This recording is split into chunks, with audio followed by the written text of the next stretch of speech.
So let me guess. You're starting to get tired of that job you work at that demands you give 110% for pay that sucks worse than your boss does and for time that you're never going to get back. Or maybe you've got a really independent spirit coupled with a ton of really cool ideas, but you're finding that your current job situation just doesn't leave you enough time to really see any of those ideas through. Myself, I've been in circumstances like this more times than I can count. I've had well over 50 jobs throughout my life, searching for the right fit. But no matter what your situation is, you're starting to look for a way out. You stumbled on DoorDash and you're wondering, can I dash full time or no? All right, what is up, everybody? It's your boy, Tim the Dasher. I'm about to take you guys on a ride along, but before I do, I want to cover two traits real quick that you really need to have before you do this part-time or full-time. Okay, and that is work ethic and self-motivation. You need both of those things. You need ample of those things, because I see too many times people getting on Facebook and Instagram that do this, and they bitch about things that you can tell they don't really understand the difference between being an employee versus being an independent contractor. Now, when you're an employee, you're kind of guaranteed certain things like benefits after so much time and, compensation for, time that you're on the clock or whatever. But when you're an independent contractor, you're not on a clock and you're making money. And specifically with DoorDash and Uber Eats and all that kind of shit, you get like a base pay and you get a tip, and that's all you get. You don't get anything else. And so if you're not motivated enough to work for yourself, and you don't have the work ethic to carry yourself through that, then what's going to happen is you're going to crumble and you're going to get pissed and you're going to start shitting all over DoorDash, and people like me are going to look at you like, what the fuck are you doing? Then go get a 9-to-5. All right, so let's get into it. There's a few things to consider before you decide to start being a dasher, either way, whether you're going to do it full-time or part-time. The first thing is, you are not an employee of DoorDash. Let me repeat that. You are not an employee of DoorDash. What you are is an independent contractor. Deliver for DoorDash, but you do it on your own budget. You pay for your own gas. You got to have your own car. You got to have your car insurance. You got to pay for your maintenance on the car, all that stuff. Okay?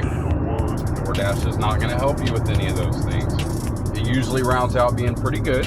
If you've ever been a server before, you know how it goes. It's a lot like being a server, except with your own car. Okay? The second thing to consider is that you're not going to get rich doing DoorDash. Okay? That's not to say you can't make good money at DoorDash, but you're not going to make a whole hell of a lot of money. You're not going to make like thousands a day or anything crazy like that. On really good days, you might make $200-300, maybe a little more depending on what time of the year it is. But you're probably going to average around $80 to $150 a day doing it. Now, remember what I said about keeping up with your gas and stuff. So, I mean, you got to consider that. The third thing you have to consider is that it's basically a crash course in running your own business. Now, why do I say that? I don't say that to sound cool or anything like that. Okay, the reason I say that is because of all the responsibility that comes with that. And believe me, it comes with quite a bit just for like an easy, business kind of like this. You don't have to worry about a schedule. You can set your own hours and stuff. If you come up short at the end of the month for your bills or your rent or whatever, you can't blame it on your boss like you used to, because while that dude was probably an asshole and sucked to work for, hey, he took care of a lot of particulars for you, or she took care of a lot of particulars for you. So, I mean, those are things you really need to weigh the pros and cons of before you decide to do this. And speaking of the pros and cons, I almost forgot. The first one is, you're your own boss. You get to do things your own way. That's really good, particularly when you're the kind of individual that likes to have multiple irons in the fire, if you will. You're looking to start not putting all your eggs in one basket. Like you're trying to also start up an eBay store or get your record label off the ground or whatever have you. DoorDash is particularly good for that just because you can schedule it however you can do it 1 day a week, you can do it 1 day a month, you can do it for 15 hours a day. It doesn't matter. DoorDash doesn't control any of that kind of stuff. That's all on you, and that's a positive thing. The second pro is that you can do this anywhere across the country. In America, that's true. I don't know if that's true in other countries, but I can go down to Florida tomorrow if I want to and do this down there and make money down there doing it. So the ability to travel and make money as you travel is definitely a pro. All right, and the third pro is that it allows you to set your own financial goals. Now, like I said, you're not going to get rich, so don't be, stupid about it. But let's say that, it's the end of the month, rent's due in like a week, and you really need $800. Well, you can definitely do that with DoorDash and other ride-sharing apps.